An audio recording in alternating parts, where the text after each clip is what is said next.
"Don't let her leave," the soldier whispered, his voice barely rising above the desert wind. "She's my commander." 12 hours earlier, no one at Fort Redstone had called Evelyn Carter anything but the coffee girl. She arrived before sunrise in a faded blue work shirt, dark jeans, and boots dusted pale by the Arizona sand.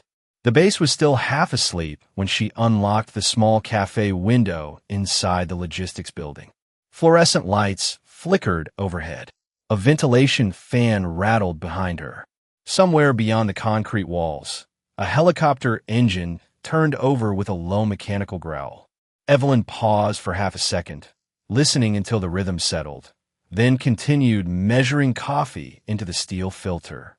By 5:30 a.m., the first soldiers appeared. They came in tired, joking loudly, uniforms wrinkled from overnight duty. Most never looked at her face. They raised 2 fingers for 2 sugars, tapped empty cups against the counter, or called out orders while reading their phones.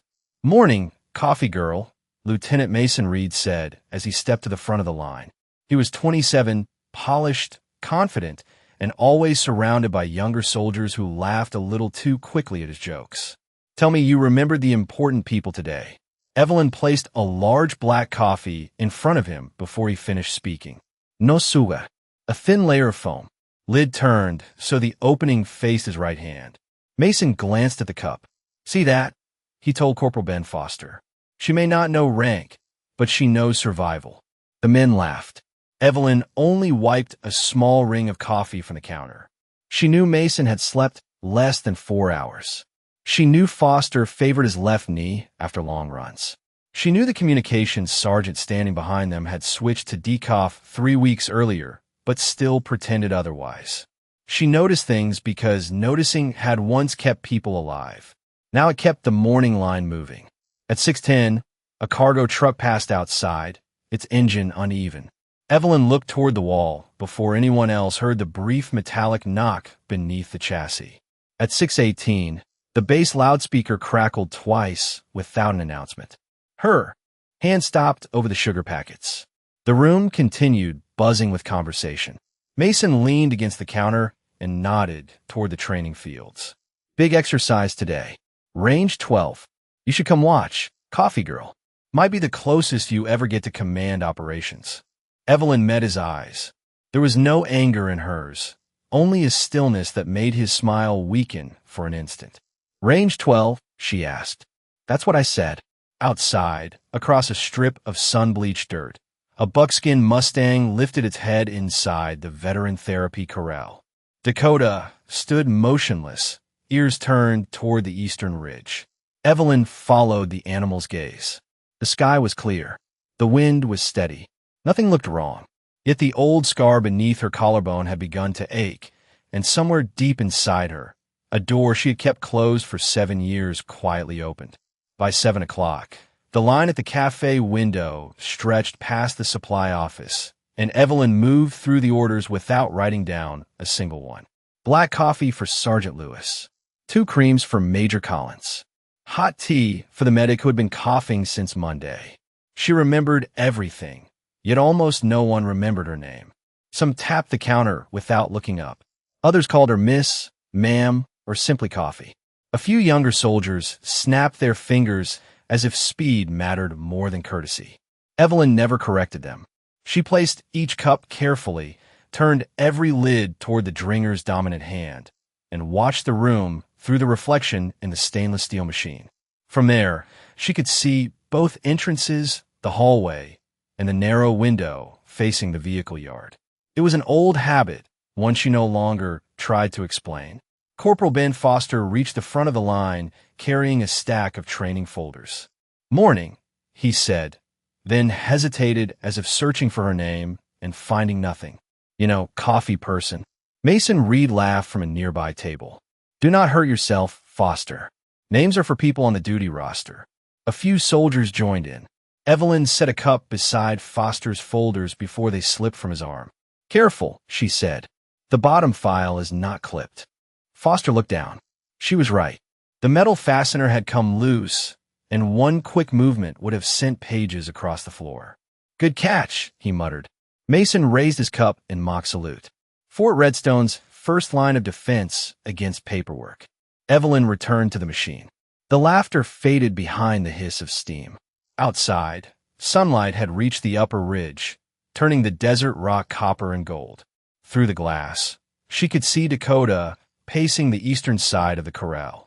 The Mustang usually conserved energy in the morning heat, but today he moved in a tight line, stopping every few steps to face range 12. Evelyn studied his ears, the angle of his neck, the nervous flick of his tail. Animals did not invent danger. They only noticed it before people did. Captain Rachel Brooks entered wearing medical fatigues and carrying a tablet under one arm.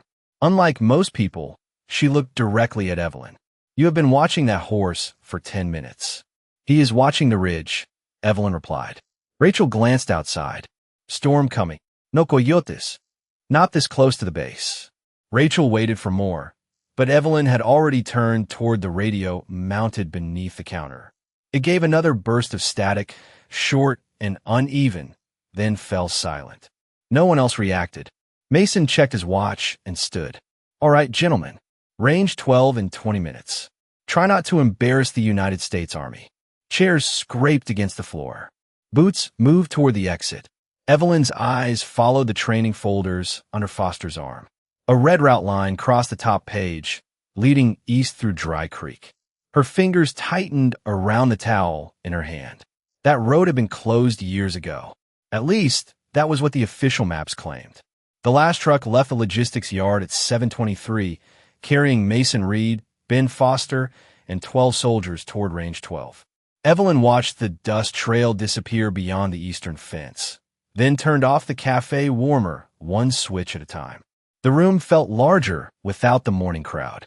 Empty cups stood on tables. A chair rocked slightly where someone had pushed away too fast. She cleaned the counter, stacked the unused lids, and listened to the bass settling into its daytime rhythm. Engines in the motor pool. A distant whistle from the physical training field. The low pulse of a helicopter moving south. Beneath those familiar sounds, the radio gave another brief crackle. 3 bursts. A pause. 2 more. Evelyn looked at it. The pattern was not random interference. It was an old field check, the kind used when speaking openly could reveal a position. She reached under the counter and adjusted the frequency dial by half a turn. Nothing followed. Captain Rachel Brooks had already left, but her paper cup remained near the register, untouched. Evelyn carried it outside and crossed the hard-packed dirt toward the veteran therapy corral. The Arizona sun had climbed higher, sharpening every shadow. Dakota stood alone near the far rail, his buckskin coat bright against the red earth. 2 handlers watched from the shade beside the tack room. "He is doing it again," one of them said, walking the same line, refusing water, staring east. The older handler, Frank Nolan, folded his arms. "That horse has never liked noise. Maybe the training range set him off." "The training has not started yet," Evelyn said. Frank looked at her with mild surprise. "You can tell from here?" Evelyn did not answer. She stepped through the gate slowly, leaving several feet between herself and the Mustang. Dakota stopped pacing. His head remained high, but one ear turned toward her. "Easy," she said. Her voice was softer than it had been inside the cafe. She did not reach for the halter. She did not try to control him. Instead, she stood still and matched her breathing to his. In. Hold. Out. The horse's sides rose and fell beneath his coat. After several moments, the tension in his neck eased. Frank shook his head. 3 months, and he still will not let most people near him. You walk in, and he acts like he remembers you. Evelyn held out one hand. Dakota crossed the remaining distance and lowered his nose toward her palm. A young volunteer leaning against the fence smiled. "Maybe you should work here instead of serving coffee." Frank gave a quiet laugh. "This one is too wild for regular work." Government almost gave up on him. Evelyn ran her hand once along Dakota's neck. A pale scar curved beneath his mane, nearly hidden by the hair. "He is not wild," she said. "He just does not trust people who move too fast." Frank studied her face, perhaps hearing something beneath the words. Before he could ask, a sharp metallic boom rolled across the desert. The ground trembled lightly beneath their boots. Dakota flinched, but did not pull away. Every bird on the fence lifted at once. Frank looked toward the ridge. That was early. Evelyn was already counting the seconds between the sound and the returning echo. 1, 2, 3. Too deep, too heavy. Not a scheduled charge. The bass loudspeaker clicked on, released a wash of static, then went silent again. Evelyn turned toward range 12. A thin column of dust was rising behind the eastern ridge, where no dust should have been. Dakota raised his head beside her. This time, both of them were listening. Evelyn moved before the second vibration reached the corral. She caught the loose gate latch with one hand, pulled the young volunteer behind the solid fence post, and pressed her palm against Dakota's shoulder to keep him from turning into the narrow rail. A second wave rolled through the ground, softer than the first, but close enough to shake a metal water bucket from its hook. Frank Nolan stared at her. How did you know that was coming? Evelyn watched the ripples fade across the water trough. The first sound arrived before the ground movement. There was going to be an echo through the ridge. Frank glanced east, then back at her. That is not something people learn from pouring coffee. The bass alarm finally sounded, one long tone followed by two short bursts. Personnel began moving between buildings. Doors opened. Radios came alive. The calm order of the morning folded into confusion as soldiers searched for instructions that had not yet arrived. Evelyn stepped out of the corral and looked toward the logistics building. Through its front window, she could see Captain Rachel Brooks hurrying inside, already speaking in her handheld radio. Evelyn crossed the yard at a quick walk. She did not run. Running made people watch the fear instead of the direction. Inside, the forgotten cup on the counter had shifted nearly 3 inches from where Rachel had left it. Evelyn moved it away from the edge before another tremor rattled the glass. A second later, the cup tipped but remained on the counter. Rachel stopped beside her. Range 12 reported an equipment failure. Communications are unstable. Medical response is staging at the east gate. Dry Creek? Evelyn asked. That is the planned access route. Evelyn looked at the wall clock. 7:37. The sun had been on the eastern rock face for less than an hour. Any loose stone there would still be holding the night cold beneath a warming surface. They should not use it. Rachel lowered the radio. Why? The lower shelf will give way after the first heavy vehicle. Mason Reed's voice broke through the speaker before Rachel could respond. Control, this is Reed. We have reached marker 6. Visibility is poor, but the road is open. Continuing east. Evelyn reached for Rachel's radio, then stopped before touching it. She had no authority here. No uniform. No rank. Only an old understanding of terrain and a memory she had spent years teaching herself not to trust. Rachel saw the hesitation. What are you not telling me? Evelyn looked through the window toward Dakota. The Mustang stood at the far rail again, body still, ears fixed on the ridge. Tell him to stay north of the dry channel, she said. Rachel pressed the transmit button. Lieutenant Reed, medical advises you remain north of the channel. Static answered. Then Mason's voice returned, amused even through the interference. Medical can worry about patients. I will worry about the road. Evelyn's expression did not change, but her fingers closed slowly around the edge of the counter. Outside, a third cloud of dust lifted from Dry Creek, wider than the first, and began moving downhill. The dust cloud reached the lower road before Mason understood what Evelyn had seen. His convoy slowed as loose rocks spilled across Dry Creek, first in small streams, then in a broad sliding sheet that swallowed the route behind them. The lead vehicle stopped. Hard. The second turned sideways to avoid it. Within seconds, the road to Fort Redstone was gone beneath several feet of stone and sand. Mason grabbed the radio. Control, this is Reed. Dry Creek is blocked. We are cut off east of marker 6. Static swallowed half his words. Ben Foster looked through the windshield at the rising dust. Sir, she warned us. Mason did not answer. At the logistics building, Colonel Thomas Hale entered with 2 communications officers and a folded operations map under his arm. His face was calm, but everyone around him moved faster. Rachel Brooks met him near the cafe counter. We have at least 4 personnel separated from the main convoy. Sergeant Daniel Mercer's team was already near the range structure when the first failure occurred. Hale spread the map across a table. Red lines marked the official roads. Blue circles showed the medical staging areas. Evelyn stood several feet away, still holding the towel she had used that morning. One officer glanced at her. This area needs to be cleared. Rachel did not move. She predicted the collapse.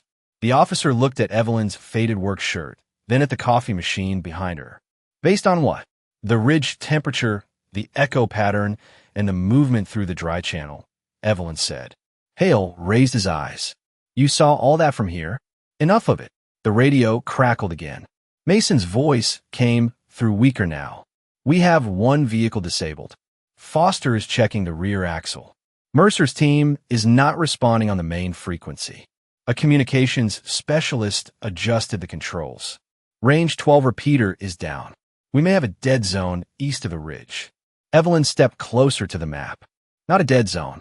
The signal is being reflected south. The officer who had asked her to leave gave a tired sigh. Ma'am, let trained personnel handle this. Hale did not repeat the order, but he did not invite her forward either. Evelyn looked at the map from where she stood. The printed lines were clean, recent, and wrong. They showed Dry Creek as the only eastern approach. They did not show the narrow mining trail beneath the north shelf. They did not show the stone cut behind Juniper Point. Most of all, they did not show the place where 7 years earlier radio had gone silent, while 6 people waited for help that never reached them. Mason's voice returned. Control, I have intermittent contact with Mercer. He says the range shelter is unstable. He has 3 people with him. One may need immediate medical support. Rachel reached for a field bag. How long until the engineering team clears the road? At least 2 hours, an officer said. Evelyn shook her head once. They do not have 2 hours. The room quieted. Hale studied her with a new expression, not belief yet, but attention. You know another route?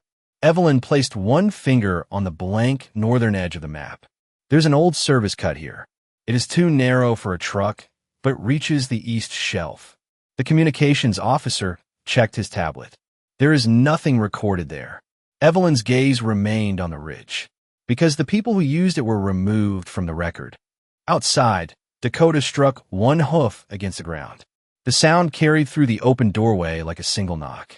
Evelyn finally set the towel down, and because no one was supposed to come back that way, Colonel Hale kept his hand on the map while the room waited for Evelyn to explain. She did not. For several seconds, the only sounds were the ventilation fan, the soft hiss of the coffee machine cooling behind her, and Dakota striking the ground outside once more. Hale looked toward the corral, then back at Evelyn. Show me the route. She stepped to the table. Her finger moved north of Dry Creek, across a blank section of paper, then curved beneath the eastern ridge. The trail begins behind Juniper Point. It climbs for roughly 1 mile, narrows near the sandstone shelf, then drops into the range basin from the north. The communications officer shook his head. That slope is too steep. For a truck, Evelyn said. Not for a horse. Rachel studied the distance. How long? 40 minutes if the shelf is stable. Less if the wind stays down. Hale's eyes sharpened. You have traveled it before. Evelyn looked at the empty space on the map where the trail should have been. For an instant, the logistics room disappeared. She heard another radio, older and weaker, fading beneath a storm of dust. She saw 6 shadows waiting beside a stone wall. She remembered counting minutes by breath because every watch had stopped. Then the room returned. Yes, she said. A long time ago. Mason's voice broke through the radio. Control, Mercer is responding on emergency frequency. His shelter door is jammed.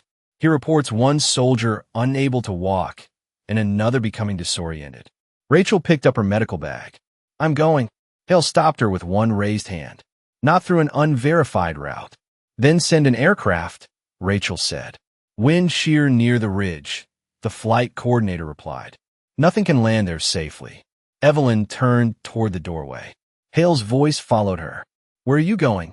To get Dakota ready. The communications officer stepped in front of her. You are civilian support staff. You are not entering an active training emergency. Evelyn stopped close enough for him to see that her hands were steady. Then find someone else who knows the trail. No one answered. The officer lowered his voice. This is not your responsibility. Evelyn looked past him toward the rising dust outside. That is what people say when they still believe responsibility is assigned. Hale watched her for another moment, weighing regulations against the weakening voice on the radio. What do you need? Medical supplies, a field radio, 200 feet of climbing line, water, and a signal beacon. Rachel immediately opened a cabinet. The officer stared at Hale. Sir, you cannot be serious. Hale folded the map. I'm serious about bringing my people home. Evelyn crossed the yard with Rachel beside her. Dakota stood waiting at the gate, no longer pacing. Frank Nolan emerged from the tack room, carrying a saddle. He has never taken one under load, he warned. Evelyn placed her palm against the Mustang's neck. Then we do not force him. She showed Dakota the blanket, let him smell the straps, and moved with the patience of someone asking for trust rather than obedience. The horse remained still. Rachel handed Evelyn the medical pack. You said people used that trail. Who were they? Evelyn tightened the final strap and looked toward Juniper Point, a unit that stopped existing on paper. Rachel waited. And you? Evelyn took the radio from her hand. I was the one who led them through.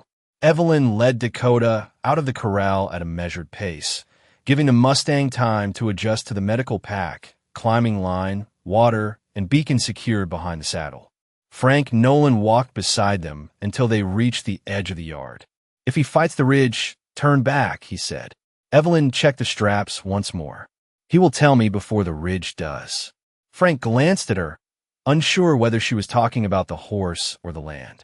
Rachel Brooks handed over a compact radio and a pair of protective goggles. Emergency frequency is clear for now. Mason is trying to move his people north, but the signal keeps dropping. Evelyn clipped the radio to her belt. Tell him to stop moving unless he can see the white stone shelf. Why? Because the ground below it is hollow. Rachel pressed the transmit button and repeated the warning. Static followed. Then Mason's voice came through, strained and less certain than before. Understood. Holding position. Evelyn placed one boot in the stirrup, but did not mount. She walked Dakota past the vehicle yard, across the hard dirt near the eastern fence, and toward the narrow service road leading to Juniper Point. Engines idled behind them. Soldiers watched from doorways. A few recognized her from the cafe and stared at the medical pack as if it had appeared on the wrong person. Ben Foster's voice crackled over the radio. Control, this is Foster. Sergeant Mercer made contact again. He says one side of the shelter is shifting. He is keeping everyone calm, but his breathing sounds weak. Evelyn's hand tightened around Dakota's lead rope. Ask Mercer for the color of the door marker, she said. Rachel relayed the question. Several seconds passed. Blue, Foster answered. Faded blue.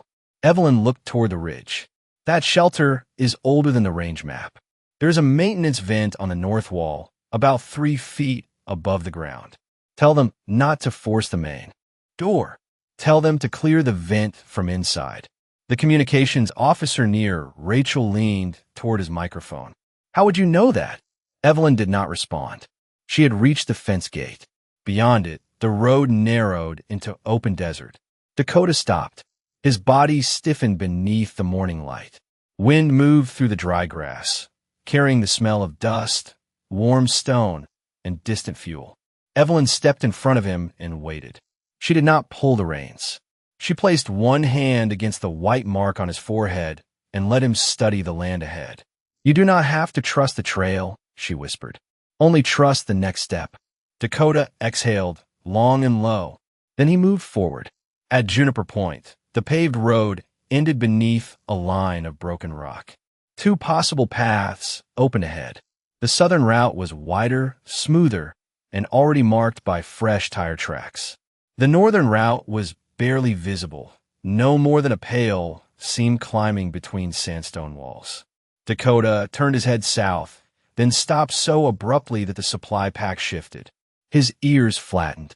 A thin trickle of gravel slid from the slope above the wider road. Evelyn watched it gather speed, then heard a hollow sound beneath the surface. She guided Dakota north without hesitation. Behind her, Rachel's voice came through the radio. "That is not the route on the map." Evelyn looked up at the narrow cut vanishing into the ridge. The map was made for people who never had to come home through it. She mounted, settled her weight carefully, and gave Dakota the reins. The Mustang chose the first step into the hidden trail. Dakota climbed the hidden trail with the careful certainty of an animal that trusted the ground more than any map. Evelyn kept the reins loose and let him choose where to place each hoof. The sandstone walls narrowed until the path was barely 4 feet wide, with a ridge rising on one side and open desert falling away on the other. She did not look down. Her attention moved from the color of the rock to the direction of the wind, then to the small stones rolling beneath Dakota's steps. Every sound mattered. A dry click meant loose shale. A deeper scrape meant solid ground. The Mustang slowed near a sharp bend and lifted his head. Evelyn felt the tension travel through his back before she saw the problem.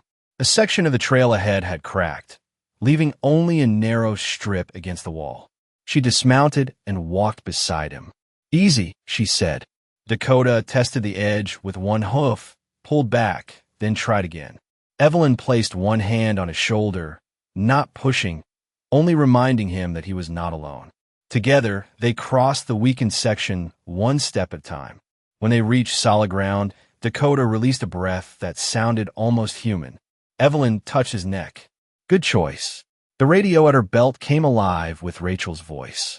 "Evelyn, Mercer's team cleared part of the north vent. They can hear movement outside the shelter, but they cannot see the ridge. Tell them to stay low and conserve water. Mercer is asking who gave the instructions." Evelyn looked ahead. The trail opened briefly onto a shelf where the wind moved freely. 7 years earlier, she had stood in that same place with sand against her face and 6 names repeating in her mind. She remembered a young sergeant beside her, exhausted but still trying to joke. Daniel Mercer had been 25 then. He had carried the team radio after its operator could no longer continue. He had followed every order she gave, even the one that sent him towards safety while she remained behind. "Do not give him my name," Evelyn said. Rachel was quiet for a moment. "Why not?" "Because he needs to focus on breathing, not remembering." A low rumble passed beneath the ridge.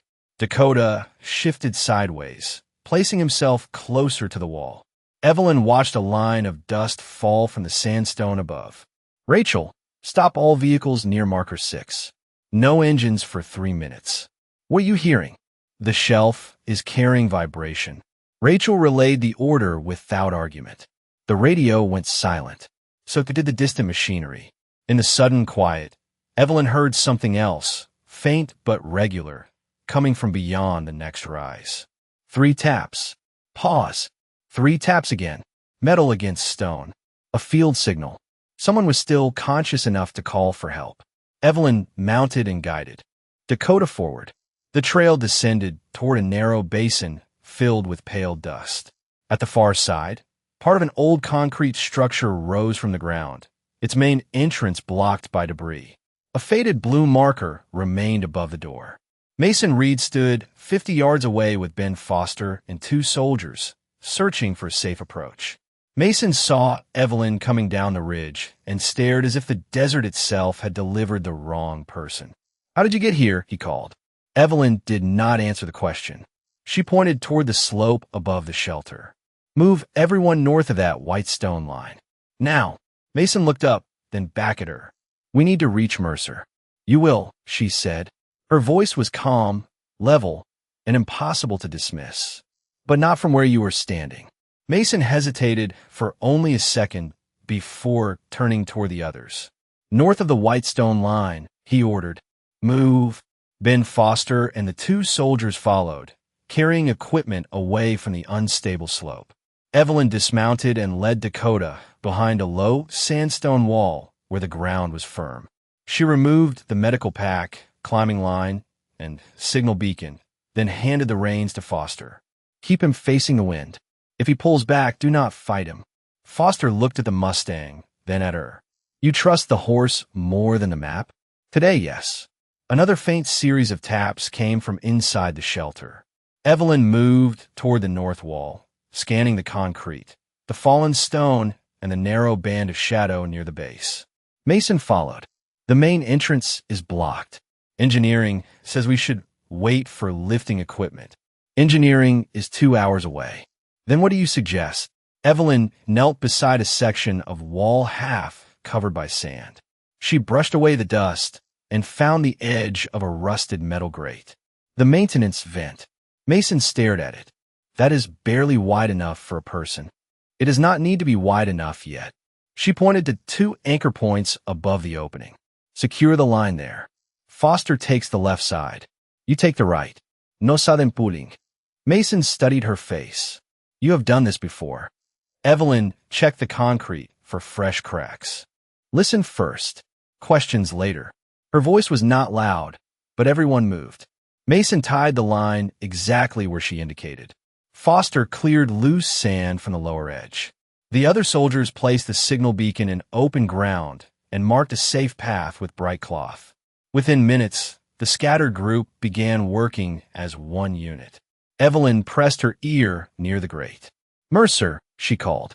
The tapping stopped. A weak voice answered from inside. Who is that? She closed her eyes briefly. 7 years vanished in a single breath. The voice was older, rougher, but she knew it. Someone with a route out, she said. Can you reach the vent? Maybe. One of us cannot stand. Do not move that person yet. Clear the area around the grate and tell me how many feet you have between the wall and the nearest support. A pause followed. Then Mercer answered, about 6 feet. Good. Stay low. Keep everyone away from the center beam. Mason looked at her sharply. How do you know there is a center beam? Evelyn ignored the question. She directed Foster to feed the line through the grate while Mason loosened the outer frame with a multi-purpose tool. When the metal resisted, Mason leaned harder. Stop, Evelyn said. He froze. A thin crack appeared above his shoulder. Dust slipped from it in a narrow stream. Evelyn placed 2 fingers against the wall, feeling the vibration. Wait for the second tremor. There has not been one. There will be. 3 seconds later, the ground gave a low shudder. Everyone remained still. The crack widened slightly, then settled. Evelyn nodded. Now, pull slowly. The grate shifted forward an inch. Then another. Cool air moved through the opening from inside the shelter. Mercer's voice came again, closer now. That timing. He coughed once, then went silent. Evelyn kept both hands on the frame. Stay with me, Daniel. On the other side of the wall, a long pause followed. When he answered, his voice had changed. I know that voice. For one moment, no one moved. Mason looked at Evelyn, but she kept her attention on the narrow opening. You know the instructions, she said. Follow them. Inside the shelter, Daniel Mercer drew a careful breath, still giving orders before introductions. His voice carried recognition now, but not certainty. Evelyn ignored the weight behind the words. Report your condition. Lightheaded, breathing steady, left leg pinned under part of a storage rack. Private Cole cannot put weight on his ankle. Specialist Harris is conscious but confused. Sergeant Bell is stable. Evelyn turned to the others. 4 people, 2 mobile with support, 1 confused. Mercer is pinned. The words came quickly, cleanly, without hesitation. Foster, prepare water and shade 50 feet north. Mason, widen the vent only along the lower seam. Do not touch the upper frame. The rest of you secure the line and watch the white shelf. Mason nodded before he seemed to realize he had accepted her command. Understood. They worked in silence. The opening widened inch by inch until Foster could pass a water bottle and a small radio through it. Evelyn spoke to each person inside, asking simple questions to judge awareness and breathing. She never raised her voice. She never rushed them. When Specialist Harris answered the same question twice, she changed her approach, asking him to count the bolts along the wall and describe the color of the floor. His breathing slowed. Good, Evelyn said. Keep counting. Your only job is to reach 10. Rachel's voice came through the radio from Fort Redstone. Engineering is moving, but they're still more than an hour away. Medical transport is ready at marker 6.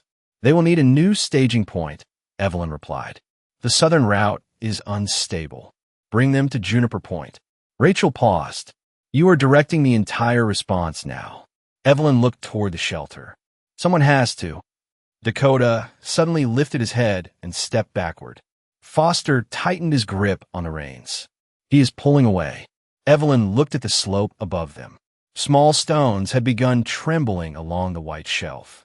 Everyone freeze. The command cut across the basin. Hands stopped. Boots remained planted. Even Mason held the tool motionless against the vent frame. A low vibration moved through the ground, passed beneath the shelter, and faded toward the south. Dakota became still again. Evelyn waited 3 more seconds. Continue. Mason stared at her. You trusted the horse.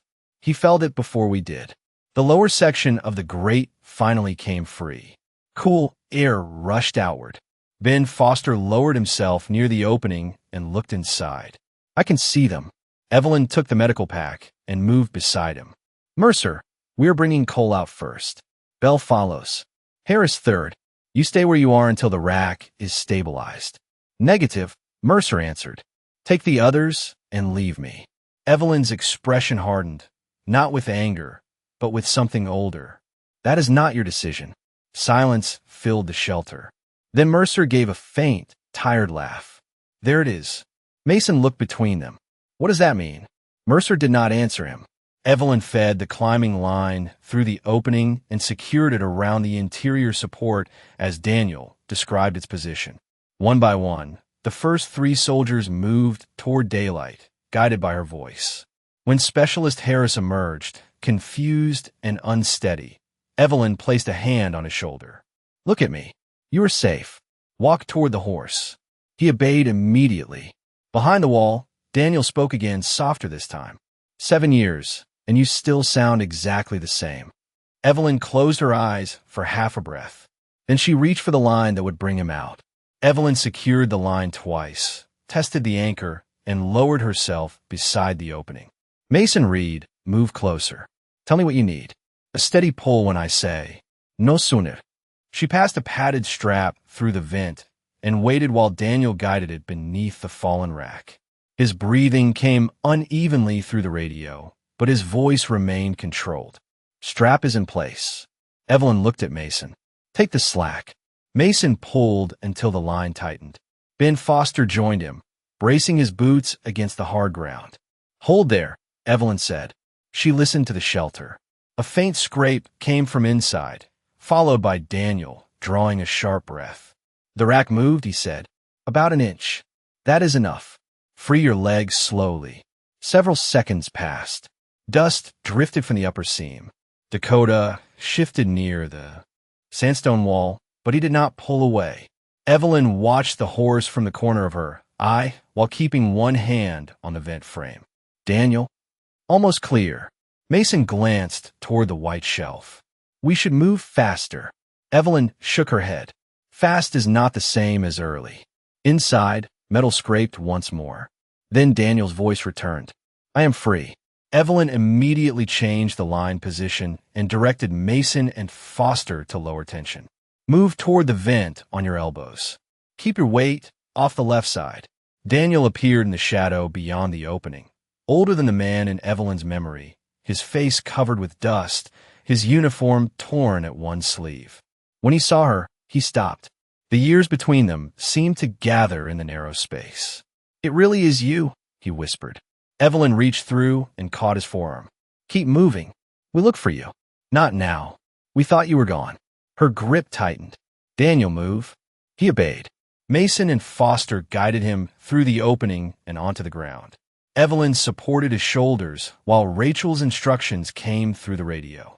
Daniel blinked against the sunlight, then looked past her toward the others, counting each rescued soldier before allowing himself to rest.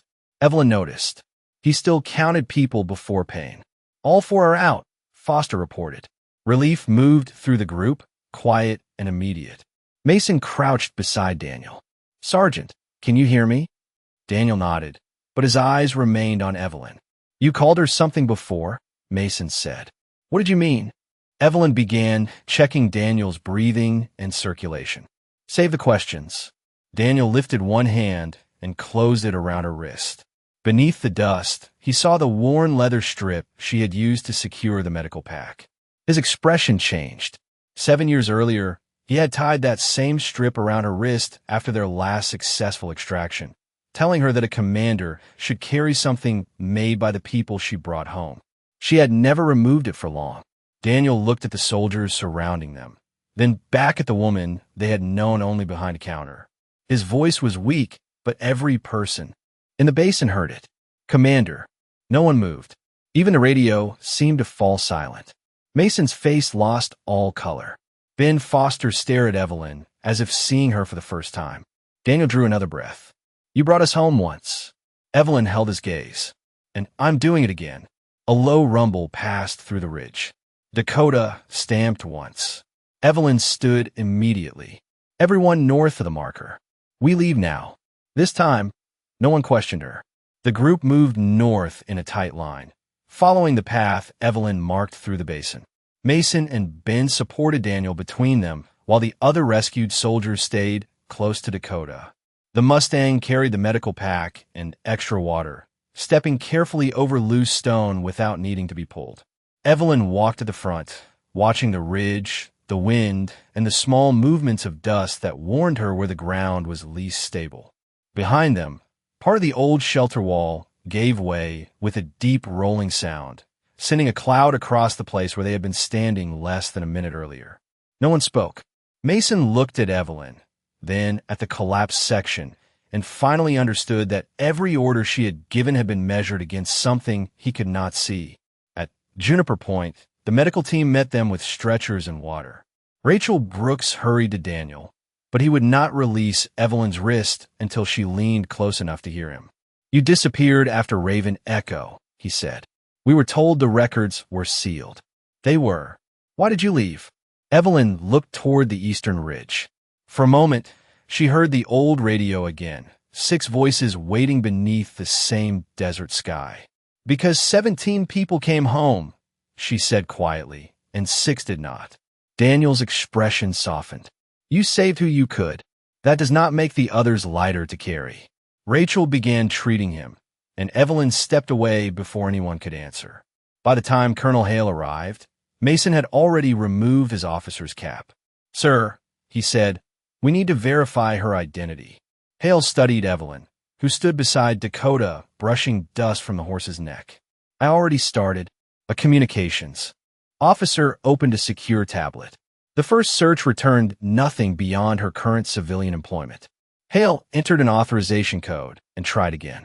The screen changed. A single restricted file appeared under the name Evelyn Carter. Former rank, Captain. Field status, sealed. Unit designation, Raven Echo. Command authority, classified. The officer went still. Hale opened the mission summary. Most of the page was redacted, but one line remained visible. 17 personnel recovered through hostile terrain under the command of Captain Evelyn Carter. 6 members of Raven Echo unaccounted for after final withdrawal. Daniel looked toward Mason. She did not abandon us. She stayed until the last route closed. Mason's face tightened. We called her names. Daniel shook his head. You called her what was convenient, because learning who she was would have required respect. Evelyn turned at that. Not angry, only tired. Enough. Everyone fell silent. She looked at Mason. Did you count your people? Yes, ma'am. All accounted for. Then you did your job. I did it because you took command. Evelyn rested one hand against Dakota's shoulder. No, you did it because people needed you to listen. Colonel Hale closed the tablet and stepped forward. He did not salute. Not yet. He simply met her eyes with the seriousness he should have given her that morning. Captain Carter, Fort Redstone owes you an explanation. Evelyn shook her head. Fort Redstone owes those soldiers a safe road home. Then she led Dakota toward the base while the others watched in silence, following several steps behind. By the time Evelyn returned to Fort Redstone, the sun had begun to lower behind the western hills, turning the windows of the logistics building gold. No announcement greeted her. No band waited near the gate. She preferred it that way. Dakota walked beside her, tired but steady, his coat marked with dust from the hidden trail. Frank Nolan opened the corral and said nothing as Evelyn removed the saddle, checked each strap mark, and poured fresh water into the trough. The Mustang lowered his head, then looked back at her as if waiting for permission to rest. "You did enough," she said softly. Across the yard, soldiers gathered near the medical transport while Daniel Mercer was prepared for evacuation. He raised one hand when he saw her. Evelyn answered with a small nod. That was all either of them needed. The next morning, she unlocked the cafe window at 5:15, just as she always had. She measured the coffee, checked the filters, and turned on the warmer. The base seemed unusually quiet. At 5:30, Mason Reed entered alone. He was not carrying a phone. He was not laughing. He placed the small wooden sign from the previous morning on the counter, the one that had mocked her with the word commander. The writing had been sanded away.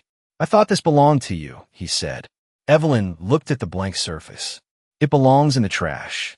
Mason lowered his eyes. "I should have learned your name. You know it now." "Yes, ma'am." She poured his coffee and set it in front of him. "Black. No sugar." Lid turned toward his right hand. Mason accepted it with both hands. "Thank you, Evelyn." Behind him, Ben Foster entered with several other soldiers. No one snapped fingers. No one called across the room. They formed a quiet line and waited their turn. Some looked embarrassed. Others looked curious. Evelyn treated them exactly as she had before. Major Collins received 2 creams. Sergeant Lewis received black coffee. Captain Rachel Brooks received hot tea and a look that asked whether Daniel was stable. Rachel nodded. "He will recover." Colonel Hale arrived last. He carried no tablet, no sealed file, and no speech. He placed a small Raven Echo insignia on the counter. The edges were worn, and the dark thread had faded with age. "This was recovered from storage," he said. "It should have been returned to you years ago." Evelyn stared at the insignia. For a moment, she saw 6 empty places beside 17 people walking toward safety. Then Dakota struck one hoof against the ground outside. The sound traveled through the open door, simple and steady. Evelyn pushed the insignia gently back toward Hale. "Keep it somewhere people will remember what it cost." "Hal is tot, sie trägt het." "May I ask what we should call you?" She looked around the room. The soldiers were no longer staring at a legend or a sealed military file. They were looking at the woman who had served them every morning while asking nothing in return. "Evelyn is fine," she said. Mason lifted his cup. "Evelyn, then?" The line began moving again. Conversation returned, softer than before. Outside, Dakota rested beneath the pale morning sun. Inside, Evelyn poured another cup and placed it carefully on the counter. They had once believed respect belonged to rank, uniforms, and titles spoken loudly across a room. She had reminded them that real command was quieter.